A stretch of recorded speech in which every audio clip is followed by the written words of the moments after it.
of the video lines and all the audio lines to the suite, everything's like, it's a giant KVM, right? Right. Yes. Yeah.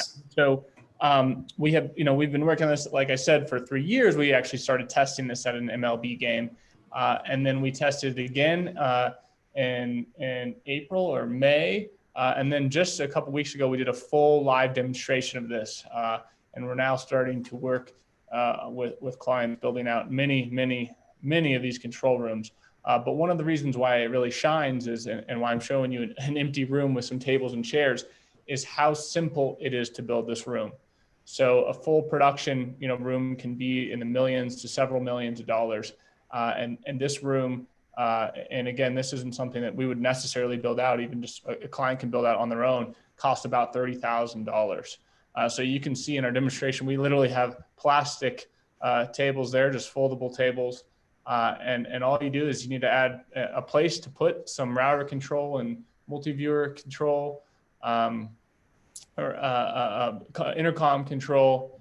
And then the next step is just, it's a big step seemingly, but all we did is add 4 55-inch TVs, which costs only like $300 these days, $300 to $400. Wow. And there you have it. And the biggest piece of this is that it keeps all existing personnel that has always been in the mobile unit or on site at a live event. And it simply just moves them and lets them be anywhere. And there are no sacrifices to the production and the production quality. So you can use this model and have as many super slow-mo cameras that you want. This model works for 4K HDR. It's scalable to 8K because, again, all of the heavy bandwidth is not being done in this location. They're just using this as reference and control. And latency, it was always a concern, when we started this 3 years ago, and is essentially non-existent anymore. And all of this can be done on a pretty relatively small bandwidth. So we did this complete full production with just around 400 megs.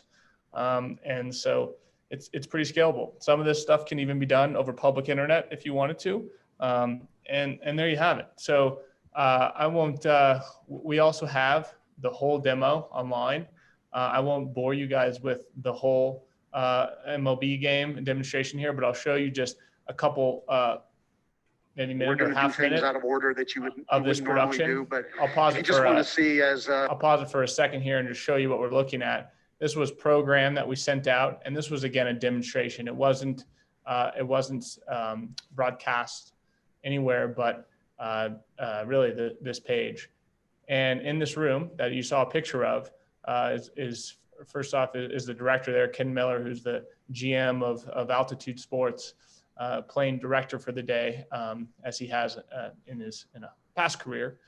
And there we had the full room, and we had people being able to interact with them and just interview them. How does this feel to be in 1,000 miles or plus away from the game? What are you missing? Is there anything that you're missing? And we did hours of this just to really showcase how routine this could be, and how the full crew is there and everyone's doing their job as they would normally. And even announcers, there's a little section here you can jump to. You can see the announcers. We had a mix of announcers on site at Busch Stadium and back in this cloud control room. So that's great. So we're really excited about this, and we're not, we are sort of the, I guess, inventors of putting all this workflow together, but we don't want to keep it as our own. We're sharing this with the industry as just a very different workflow and approach that we're hopeful that others will adopt. So anyways, this live demo, just to conclude, is available at request. So if anyone wants to reach out to me, I can give you access to view this. Right, or if there's any way you could put that in the chat, it'd be awesome. I can put the link there, but access has to be granted. That's all. That's only. Got it. No worries. And by the way, Nick, you mentioned something super important too, which is you're not reducing the crew in any way. I know a lot of people have this thought of remote and they think that the crew's being reduced. You're not doing that. No. Yeah. So I can show various versions here, but you're just moving these positions in entirety to another location. So, right. And like you said, the beauty is, doesn't matter, 2K, 4K, 8K, you know, whatever it is, control is control. That's not going to require a lot more bandwidth. It's you're keeping all the heavy moving in an area where you've got the fat pipes. yeah, and I want to, I guess, encourage people to hop in the Q&A if they want more specifics. We can chime in, and it can bring Dale, our director of technology, to answer any further questions on that. But we'll share here and Yeah, fill the screen share. the travel savings alone must be huge. Yeah, they're huge. And, people were originally thinking, well, we need to build these production rooms to do a traditional at home. And again, it's, millions of dollars versus $30,000, which is a huge difference, especially at a scale of building, 50 to 100 of these rooms. You're looking at hundreds of millions versus a couple. Right. Cool. Hey, so I want to talk about the other system. So Will or Mark, I don't know who wants to take this, but can you talk about REMI and how that differs from cloud control?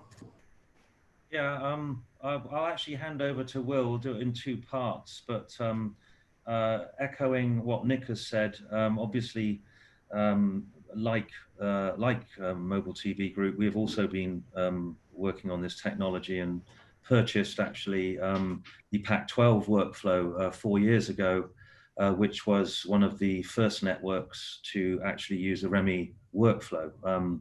So I'd like to hand over to Will to explain more about that and that side of our business, and then take it from there. Great. So, thanks everyone, and thanks for holding this great panel. And Nick, that was a great demo, so thank you very much. And the big thing that and as Mark said, is that we're actually big fans of cloud control. We think that it's a great production solution. And really what we do at Gravity is being able to have the right solution in the right point. Whether it's REMI, cloud control, whatever that may be, a full remote production solution. As a producer and as the head of content and production, I want to make the best show possible for our clients. And whether that's using cloud control or being able to use parts of REMI as well as cloud control and being able to do different versions like that, that's the big thing. But with REMI, and as Mark mentioned, we do hundreds of events every year with the Pac-12. And the Pac-12 has made that investment in terms of getting the connectivity with all the 12 campuses back to their control room and network operations center not in Denver, that's where master control is, but in San Francisco. So being able to have the connectivity there, as Nick was saying, that's very, very high bandwidth. But what that allows for the Pac-12 to do is have great control over all of those productions and being able to do them out of a central location. So that's the main difference. As Nick also mentioned, there is the connectivity is a major thing, but it really allows for different types of productions to take place. So that's the main differences between REMI and cloud control, I would say. Yeah. Cool. Anything to add to that, Mark? Yes, thank you. We're, I think, in a slightly unique position in that obviously we're a global brand, and what we've done is we've spread our IP delivery, REMI, whichever words people wish to use, at home, etc. But we've actually spread that over the globe, and we have a video we wanted to share with the group of a challenge, which I think explains, where COVID came in and kind of helped us in a way push this through, where we actually combined a real sports event, had to then go to esports because the same sports event, V8 Supercars, was also a game played, by multiple gamers around the world. We ended up with COVID, the entire series was cancelled. However, we were able to bring all the drivers back wherever they were, whether it was Monaco, whether it was the UK, whether it was Australia, the US, and actually do virtual racing. And then using one of our control rooms out of our Sydney operation, we're able to stitch all this together and do effectively an over IP broadcast, which we think works. So do you think we should show that? Absolutely. Yeah. Let me do that. Everybody see my screen? Yep. Mm-hmm. Great. All right. Let's switch over to the actual video here in QuickTime. And the other one. There we go. There it is. I've got the volume low. If you'd like to talk over, you can do that. Oh, it's okay.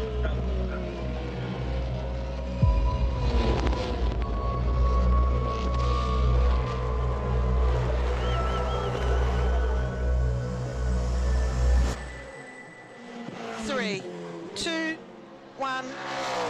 Tonight on the BP Supercars All-Stars E-Series.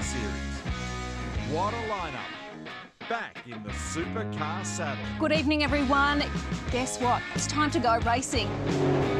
So this happened like that. All of a sudden, a whole bunch of people got together with broadcast skill and motor racing passion, and they fused to make literally the world's best virtual racing broadcast product. Oh, didn't see that one coming back into the field. So suddenly the world is desperate for sports content. So what Supercars wanted to do was take the iRacing online platform and integrate it into the broadcast Supercars product. We rang the same people, basically, our same contacts, and said, we've got this problem, we need it fixed. This had to look and feel and sound like the Supercars broadcast. We're going to take supercars all around the world. So all the drivers in their simulators at home competing in the iRacing platform as they normally would.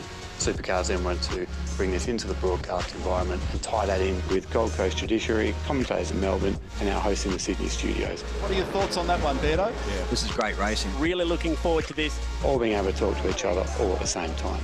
Not as easy as it sounds. Once that was all integrated, we then provide the facility to encode all the feeds out and beam it all around the world. It was really vital for us to have a location that could handle all the different things at once, so access to a studio, control rooms, connectivity, encoding, and Gravity provided all that for us. Our race winner joins us on the line. Congratulations. Yeah, no. It was good fun. One of the beauties is that you actually get to see the drivers with their helmets off. It's something that doesn't typically happen. Not only do you get to see them, but you can get the opportunity to interact with them as well. Should we just pencil you in for the rest of the series? Nah, yeah, 100%. We wanted to humanise the telecast, so to put as many real faces into this broadcast as possible to remind viewers that there's real people and real skill involved in delivering the racing and the performances that they watch on television. Are you having fun yet? I got a cracking start. Of course, it all went pear-shaped after that. The collaboration between Gravity and Supercars on this has been quite extraordinary. When you think about the pressure and the time frame, even more so. We have so much faith in Gravity and their ability of what they deliver for us. This was essentially 3 months' work in about 3 weeks. And I've had some very, very high-level players say to me, you guys nailed it. That thing is looking and sounding and feeling real.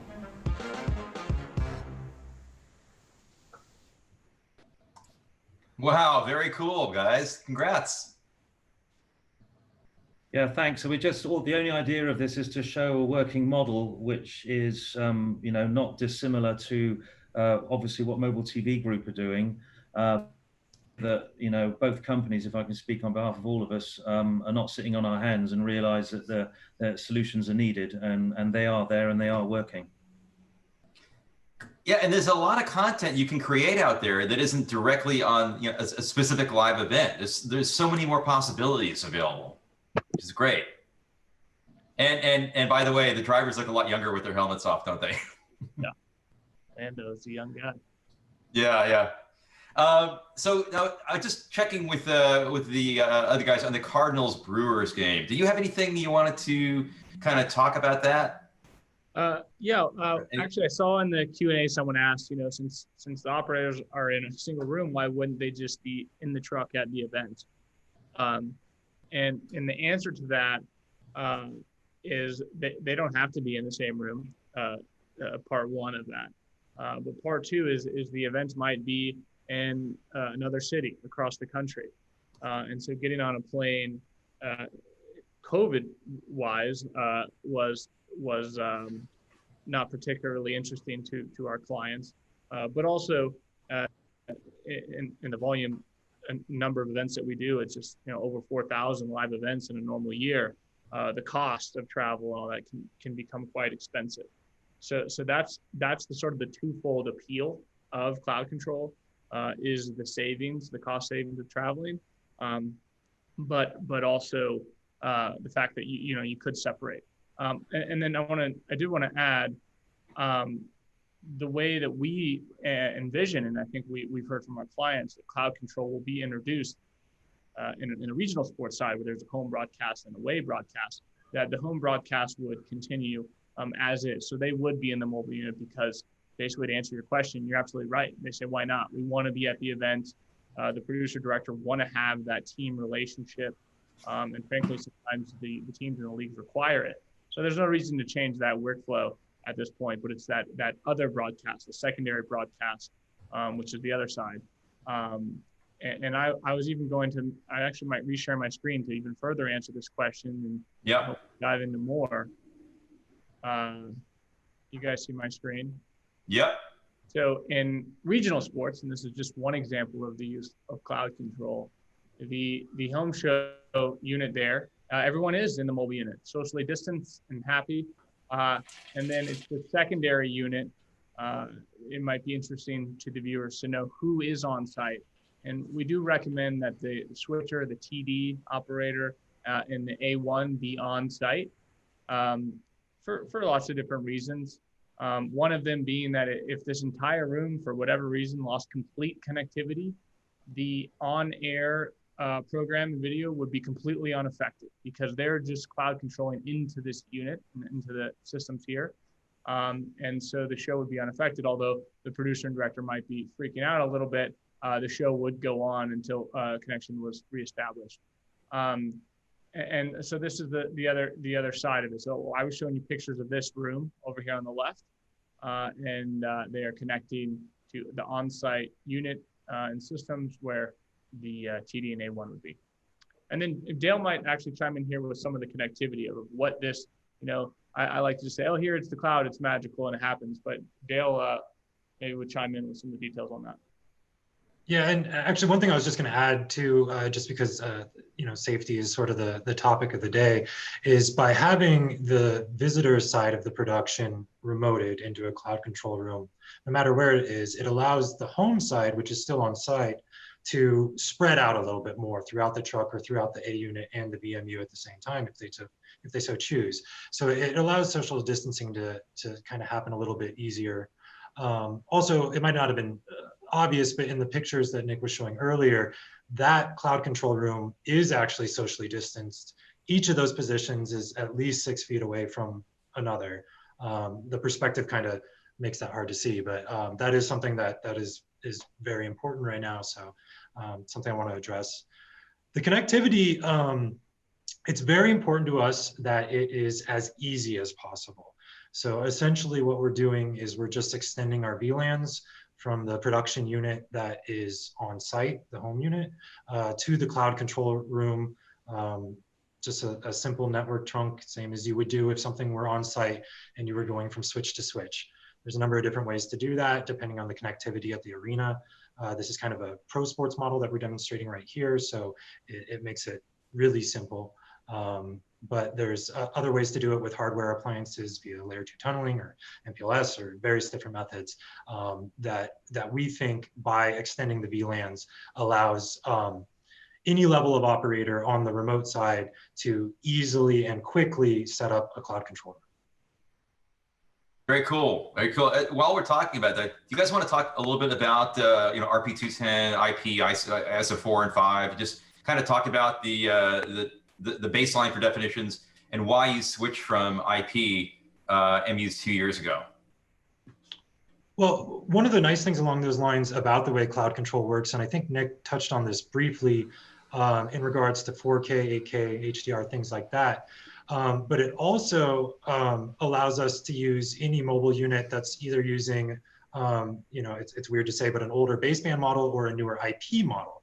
Because we're just remoting the control, it doesn't actually matter if the production unit itself is baseband or IP. On our newer trucks, the last 4 that we've built and going forward, we've chosen to do a 2110 model. Our main reason for that, honestly, is probably future-proofing. Right now, today, there are some connectivity benefits, but in the future, it'll allow us to scale up, in a week, almost overnight, to a 4K model by switching out some SFPs. All of the bandwidth is already there, all the infrastructure is already there. As far as things like ISO 4 and 5 go, we are starting to implement those on our 2110 units. We have that NMOS workflow actually working, today on broadcasts, specifically with Sony CCUs. In the very, very near future here, we plan to have it working with Grass Valley K-frame switchers as well. It's been a challenge. NMOS isn't quite ready yet, but it's very close. And it's getting better and better. The idea of things like ISO 8, which will allow for audio mapping in the future to be done without NATs in line, are very exciting to us. And we feel like as time goes on, IP is just going to get easier and easier, even to the point where it maybe will be easier than the baseband workflows of the past were. Yeah. Totally.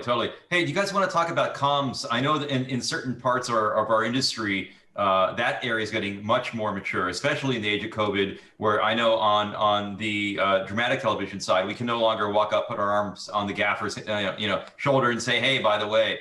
And with masks and shields and all that, we're relying on comms quite a bit more than we used to. What's new in the areas of comms? Whoever wants to take that. I mean, I can tell you what we're doing for cloud control. All of our units have RTS intercom systems. So we're leveraging their Arvon technology to extend our intercom to the cloud control room.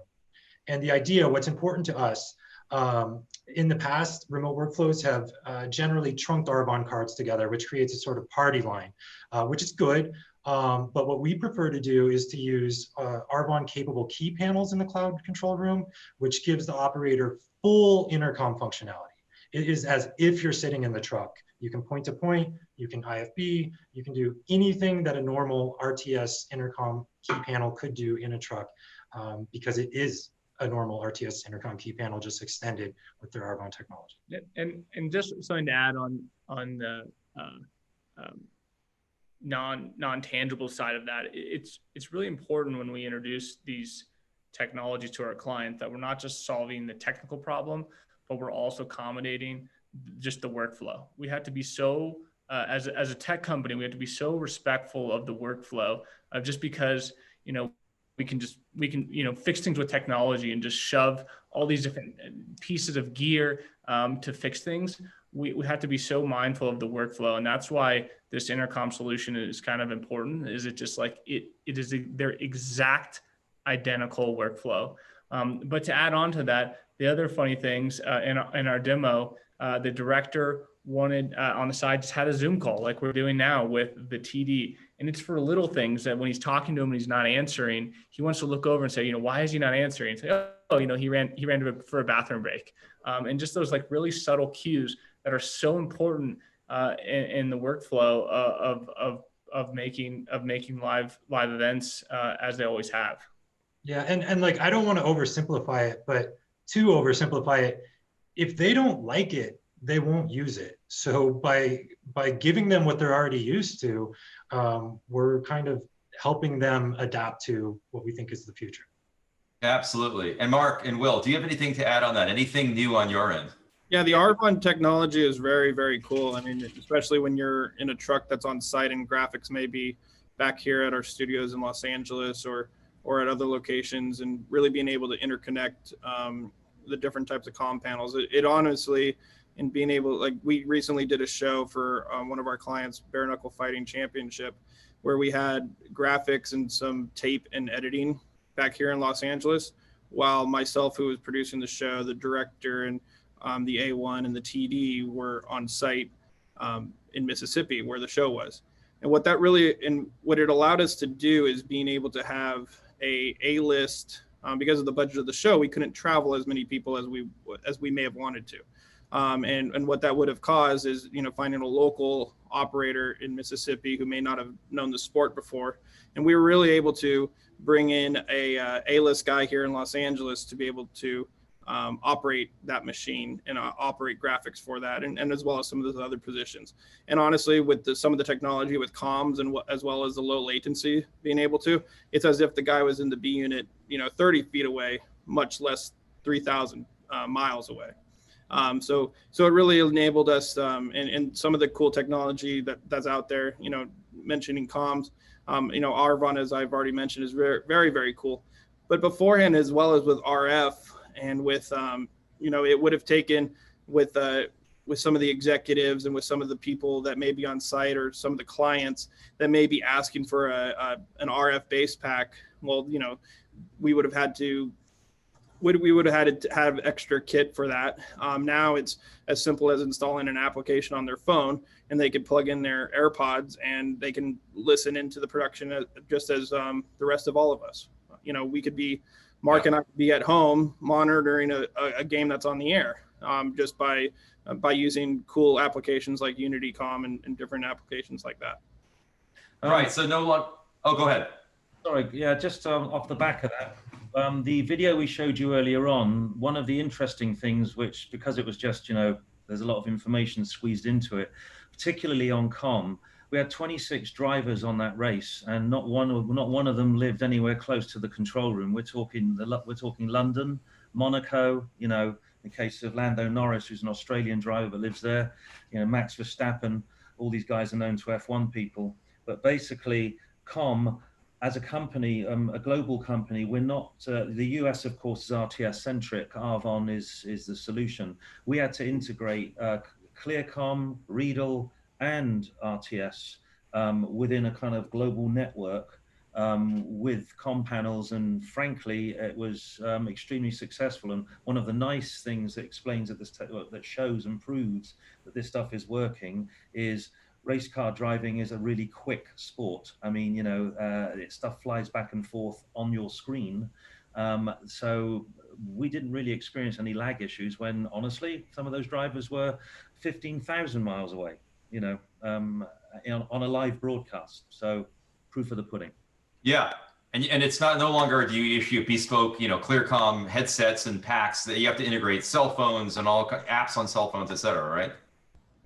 Yeah, I mean, ClearComm were first to the bar with Agent IC, which we tested and alpha tested about 9-10 years ago. But everyone has caught up, and the nice thing is there is some interoperability there between those manufacturers. I think the biggest problem maybe we can touch on is when we first tried IP 7 or 8 years ago, the biggest problem were the routers, the IT technology. And there was a ghastly story in London where a mobile unit company over there were brave enough to go first. Unfortunately, the truck lost power. And in those days, the router, the IT router, basically remapped itself. Doesn't sound like much if you're used to a small system, but when you're talking about hundreds, maybe thousands of feeds, video and audio, and you're live on air and all this goes away, pleased to say that people like Cisco have come a long way since then, and we're having less issues with pathways of comm, audio, video, et cetera, et cetera. Very interesting. Very interesting. You guys are also talking about building more. I mean, I know we're talking about how we're not displacing any crew. How are you keeping up with the demand, and what are you doing to train new crews and deploy more units out there? Well, on the crew side, we don't have much of a common. We really, our staff is made up of EIC's engineers mostly, but in terms of the build out, we are completing here in Denver. We build our mobile units really from the ground up. We have a full wiring crew, metal shop, wood shop here. So we're completing our 48th mobile unit right now. The system of 49, our 49th mobile unit, is already taped out in our shop here, and they're starting to build it out before the trailer chassis rolls in the coming months or so. So we are continuing to kind of push ahead in terms of COVID-19 related impacts. We do a lot of the NHL and NBA, and we're excited for that season to return. It'll be later than it usually is. I guess the latest is sort of January instead of now, but we're forging ahead. Yeah, everything is getting just so much better. I mean, I know we're constantly pushing the limits with regard to resolution and dynamic range and color and all that. Is there anything happening in that area that you'll be able to see at home as far as realizing the benefits of some of the enhanced technologies, audio, video, anything? No, I don't. I'll just comment quickly on 4K HDR, which I think was the latest in terms of really quality increase. I think it lost a little bit of steam with COVID-19, but I think it's still happening. We're still seeing some 4K HDR demand for our services, and we're supplying it. But I wouldn't say anything is surging in that side. I'd love to hear Gravity Media's side of that. Yeah, Mark? Yeah, sure. I mean, so we've also, through our mobile units, done some 4K HDR. I think, speaking from, the live broadcast world, there isn't really a big customer out there that signed up for it. I wouldn't say it's experimental. What drives change technically around the rest of the world? There are 4K stations all over the place. Most of the key sports in other countries, like soccer in the UK, cricket or Aussie rules football in Australia, all of these have already gone to 4K. So there is actually a reason to roll out more mobile units in that world. The US seems to have a kind of pregnant pause. 1080p, 3G stuff, that's obviously around, but we're still doing a lot of stuff in, frankly, the technologies we were using back in 2002. So I think, from our perspective, and I'm sure from mobile TV groups as well, we'd like to see a bigger push into this area by, the networks. It's not as expensive as people think. Obviously, technology gets better. Not necessarily cheaper, but better, and that is something we should advocate, I think, across SMPTE, certainly. Yeah, sure. Anything to add to that, Will? Yeah, I just think that with one of our flagship mobile unit here with Gravity is our Columbus 60-foot unit, which is 4K, and Mark could talk for days about all the technology that's in that. And really what's cool about some of the technology, whether it's, Remy is still pretty tough to do as a 4K production, I'm not going to lie, because of the bandwidth. But now with cool features such as cloud control and being able to do some of the cloud technologies that we've now implemented inside of that truck, is that you could be doing a 4K show with Columbus, but you could be directing or producing the show from your own house and being able to use the low latency Bitfire servers that we've done a partnership with here at Gravity, and being able to do, you're able to have your multi-viewer, your comms all over a web browser. So being able to do a full 4K production and being able to integrate some of those very cool things from anywhere in the world. Yeah, and they're selling 8K sets already. I know, we keep pushing the boundaries, but compression's getting better too. H.265, H.266 down the road. I mean, so maybe not at the speed that people want the increase in resolution, but it's promising, and I'm sure it's more challenges, right? Yeah, I think on our side of the world, on the truck side, we're ready. We need more adoption. Right. We did the first 4K to the home broadcast at the Masters in 2016, over 4 years ago. So it's been done. We're ready to do it. Yeah, I think it should be said, we've done hundreds, maybe multiple hundreds of 4K and 4K HDR live broadcasts. So it's there. It's not like it's not being done. We actually just got awarded a package to do. Well, it'll be either 1080p HDR or 4K. And so it's happening. It's just not at the rate that we'd really like. Right, sure. I think the one thing that goes for both us here at Gravity as well as Mobile TV Group is it's what does the clients want, and really at the end of the day, what is the audience wanting at home? If the audience is wanting a 4K broadcast and they're able to make, have that groundswell up, then the networks are going to want that as well. And really, we want to make the best TV possible and the best productions possible, and whatever that may be, whether it's 4K, whether it's 1080p, HDR, everything like that. That's what we adapt our technology and our solutions for. Yeah, I'm just glad you can see the hockey puck and the golf ball these days, right? Remember in the old days you couldn't even see them. I think that's going back quite a bit.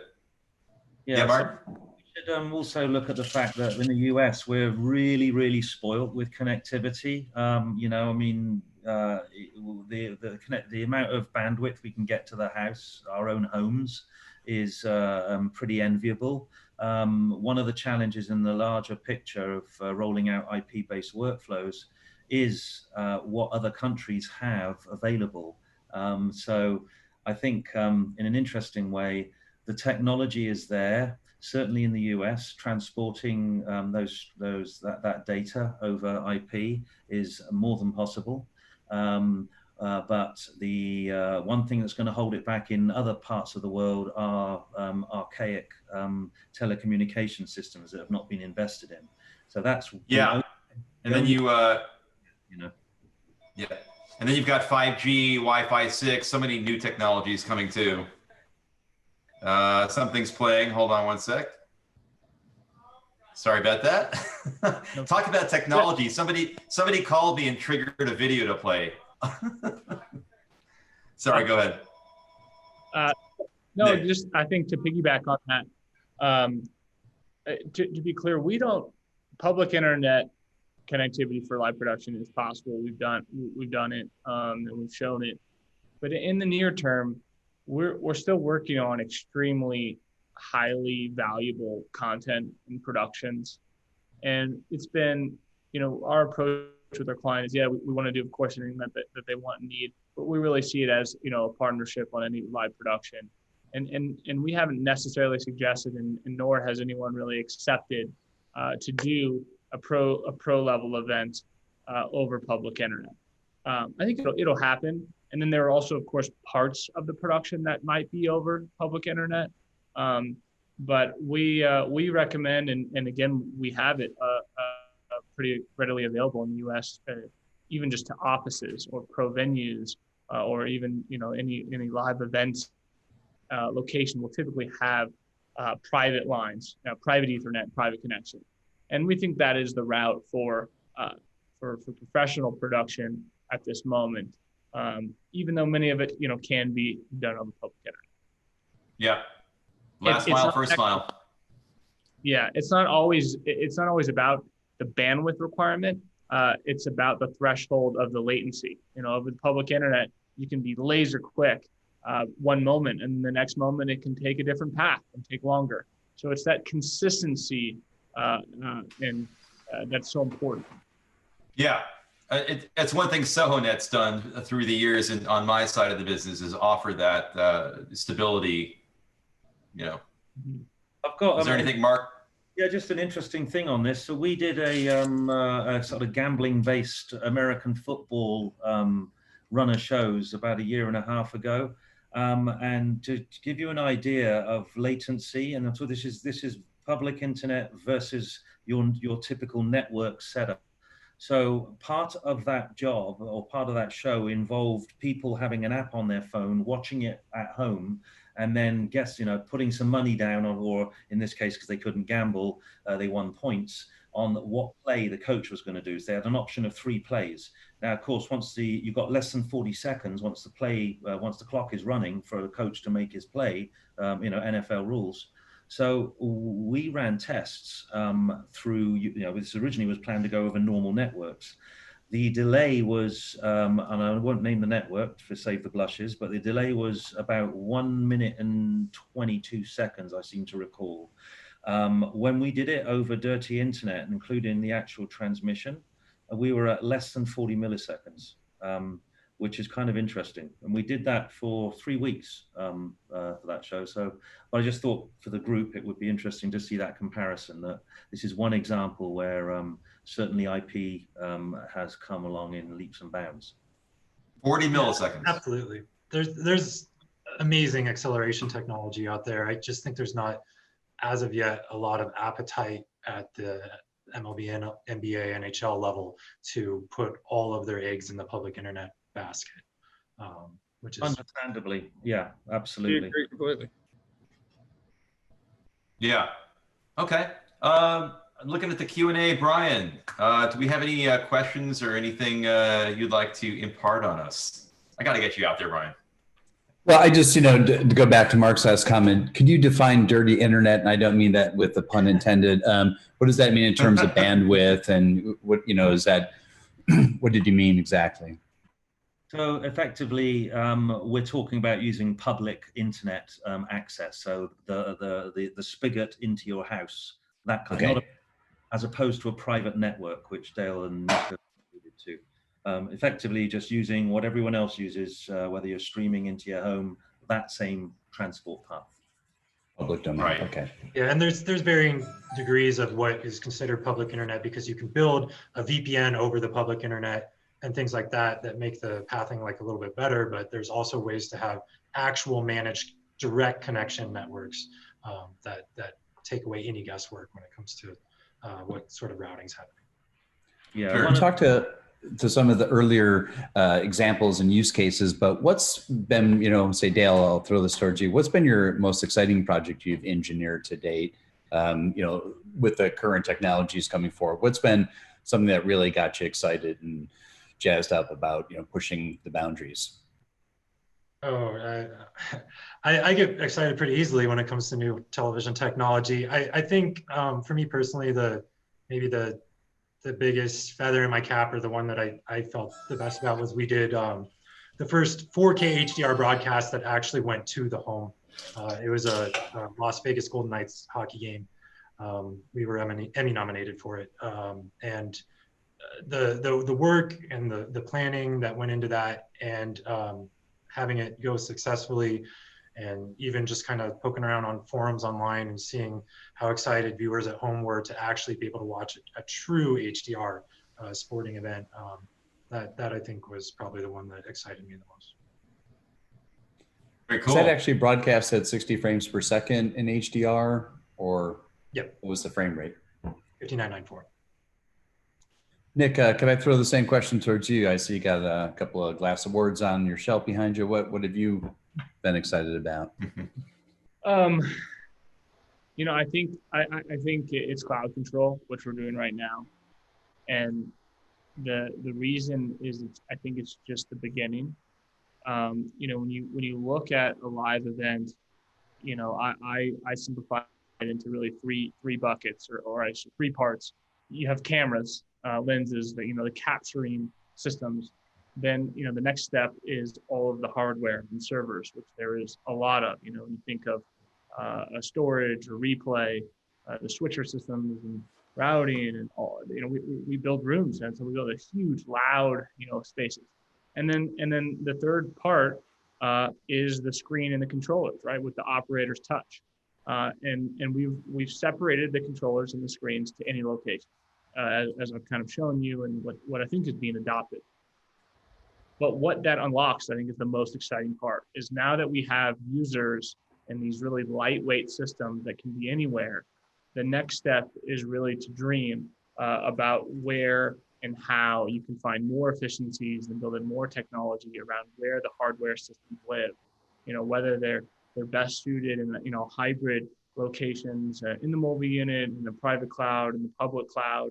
What allows you to scale? What gives you more power?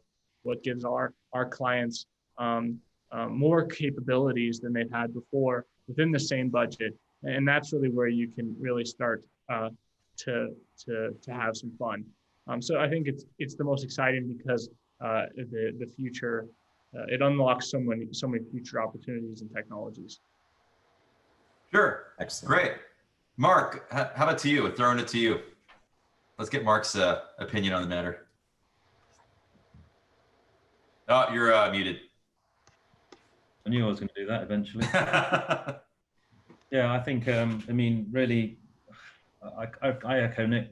There's just, I think he's pretty much covered it. It's, I think just for me in general, in a discussion like this, I'm just pleased to know that our peers, ourselves, are all striving to do what we can under what have been very, very difficult circumstances for everybody. The fact is that both these companies on this now are having successes with new workflows and proving a point, to be honest. I think my takeaway from all of this really at the end of it is I am hoping that some of the naysayers, and they know who they are, have less of an excuse to push back on these workflows. Yep. Good point. We actually have our chair, Linda Rosner. She has a question for you all. First of all, wonderful discussion. Thank you guys. My question is there anything that you're going to continue to implement post-COVID that you implemented because of COVID, but even beyond COVID, you're gonna sustain that technology or that workflow? I think that some of these workflows and technology are here to stay for the most part. And I think that what it really enables, and and it's easy to say that, oh, there's going to be jobs lost and stuff like that. And I think there's actually going to be a lot more work because more sports are going to be able to be covered.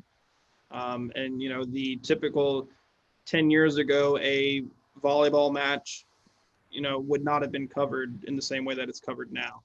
And it may not, or may have any coverage at all.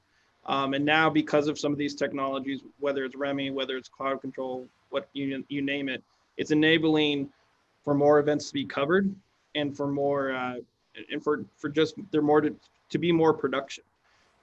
Yeah, things are going to change and things are going to be different. We may not be getting on an airplane as much as we used to. This was the longest, during this pandemic was the longest that I'd gone without getting on a plane in years. And I think all of us can share that sentiment. That's been the biggest thing. And, but that's been an exciting time. And for all of us to continue to be innovating. And I think that's been really exciting as well, is that we're a part of the return of sports, and we're a part of the return of live entertainment to television screens around the world. And I feel like that's been, as everything, as this whole year of 2020 has been so hard on everybody, it's been such a relief to have live sports back on television. And thinking back to some of those early days of March and April where nothing was going on. And that's been such a, it's been really, I've been very, very proud to be a part of that. And just for the health of the nation. And I feel like for the health of people all around, just bringing entertainment back to people's lives. I've got to say, and you guys can interrupt me, but I really think that both your companies are sort of unsung heroes. Just as a baseball fan, it was just so wonderful to be able to turn on and watch my Dodgers. And I know my husband is Green Bay Packers, so we're thrilled that we're able to turn on the TV and see that. So I say kudos to all of you. Thank you. Thank you. It was just us four that got your space. That's it. The one thing I'd add to your previous question, Linda, is I almost would reverse it, and I wonder what will go back to normal, not what's here to stay. Yeah. And I think that's almost the question we're asking right now. Is I think we should expect it to stay the same, except for maybe a few things that might go back to normal.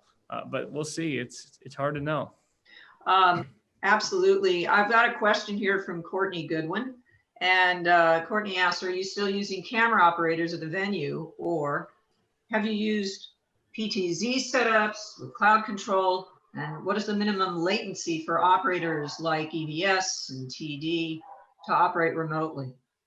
So they predominantly camera operators are still at the venues and doing events like they always have. The other question is, what is the minimum latency for operators? The minimum latency, we're under 100 milliseconds. Under 100 milliseconds. Is that under 100? I mean, that's what we're aiming for. We do the best we can, but we don't think it's really acceptable over 100 milliseconds for something like an EVS remote. And it's already, we've done it in various locations. and we've had EVS operators in the demo. You can watch the EVS operator, and it's almost indistinguishable. Some people have said this is faster than some of the old EVSs that I use. It was one comment I heard that was pretty interesting. So it's really quick. It's the speed of light is the way that these things are traveling now over a private line. Although we do think the EVS should be over a private line. And then the last question was, and TD to operate remotely. The TD in our cloud control example, and what we think will be being adopted remains on site.